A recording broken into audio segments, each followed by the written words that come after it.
সিলেটের বিরানীবাজারে ৭৬ বছরের পুরনো জরাজীর্ণ ভবনে চলছে উপজেলা পোস্ট অফিসের কার্যক্রম।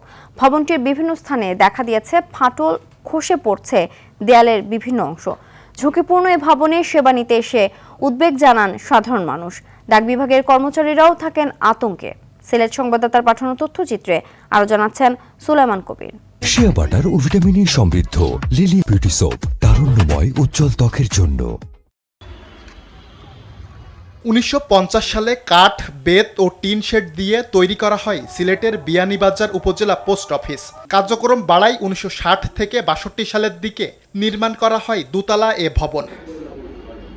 এরপর আর সংস্কারের ছোঁয়া লাগেনি ভবনটিতে। এতে যে কোনো সময় ভবনটি ধসে বড় দুর্ঘটনার শঙ্কা তৈরি হয়েছে। আবার রয়েছে জনবল সংকটও। এতে সেবা নিতে এসে আতঙ্কিত হওয়ার পাশাপাশি ভোগান্তিতে পড়ছেন সাধারণ মানুষ। আমার একটা খাজার হানে আইছে আইয়া দেখি আর যে ভবনটার অবস্থা খুবই ঝুঁকিপূর্ণ, যে কোনো সময়ে যে কোনো দুর্ঘটনা ঘটতে পারে এই ভবন। প্লাস্টার উপর থেকে পড়তে আমরা জল লাগে, তো এটা কাজ করার জন্য আমরা তো বলতেছি। ভবনটি সংস্কারে ঊর্ধ্বতন মহলকে বারবার জানালেও সাড়া না মেলার অভিযোগ পোস্ট মাস্টারের। ইঞ্জিনিয়ার একজন দেখছেন, বিয়ানীবাজার উপজেলা ইঞ্জিনিয়ার, উনি দেখছেন এটা বসবাসের ব্যবহারের অনুপযোগী একটা সিটি হতেছি।